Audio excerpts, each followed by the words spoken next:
Hey everyone, it's Anna. Thought I'd pop down to the garden and give you a quick update. This is the back of the chicken coop, and you can see the Virginia creeper vine that we have planted there on the corner is really grown in this year. This is the blackberry and raspberry patch. We have two rows of plants that are intermixed between blackberries and raspberries.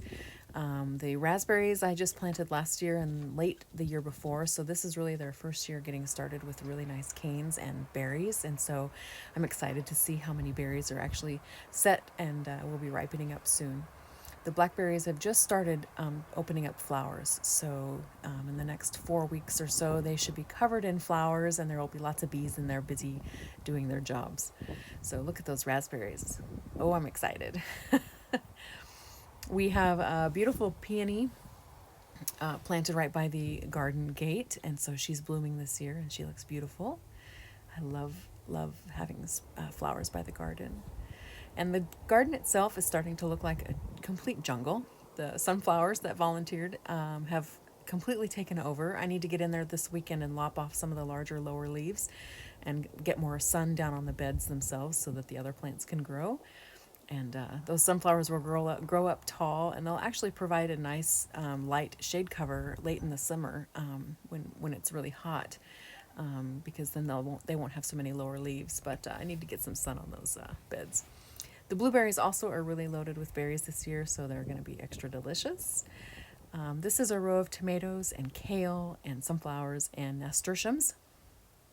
And I think these are black crim tomatoes. Looks like they have a little bit of leaf curl, which is pretty typical of that variety. This bed at the very back there that looks like grass, that's our garlic. And there's lots of volunteer dill in here, and then our summer and winter squash are planted in that bed as well.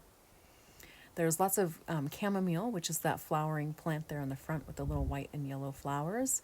There's lots of calendula plants coming up, and nothing blooming yet, but they're getting established. The echinacea plants that I have planted in there are looking beautiful as well. We have some old onions that are going to seed, so I'll be able to save seed for next year.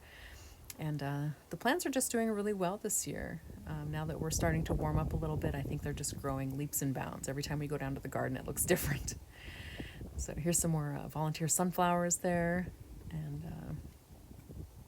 yeah, lots of flowers.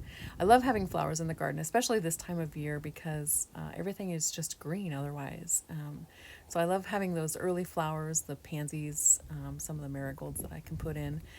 They just add a little bit of color to an otherwise green landscape.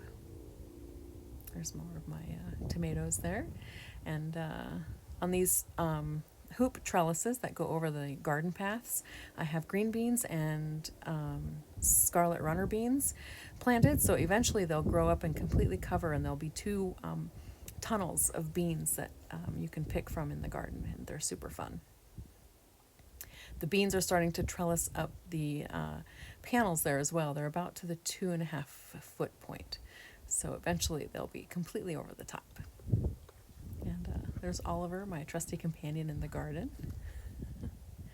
Very helpful as always. I have lots of nasturtiums planted in the garden as well.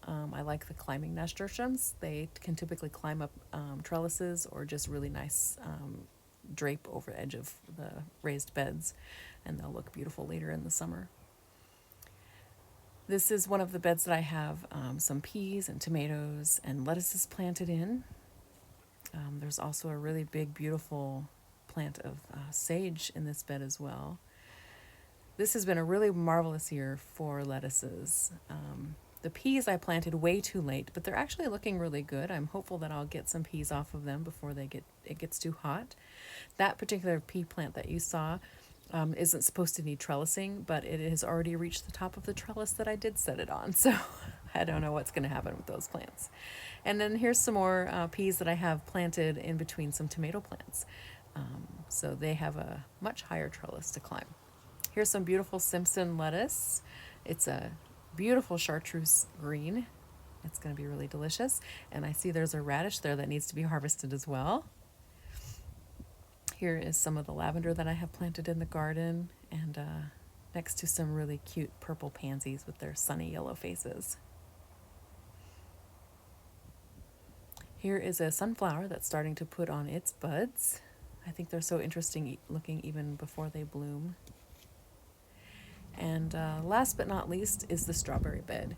I just put this bed in last year, and the deer have been pretty hard on it, so I put up some really heavy-duty fencing around it to keep the deer out of it, and now that the plants don't have the pressure from the deer, they're putting on some really beautiful berries. And I'm excited to have strawberries this year. So thanks for joining me in the garden today. I hope you enjoyed this tour.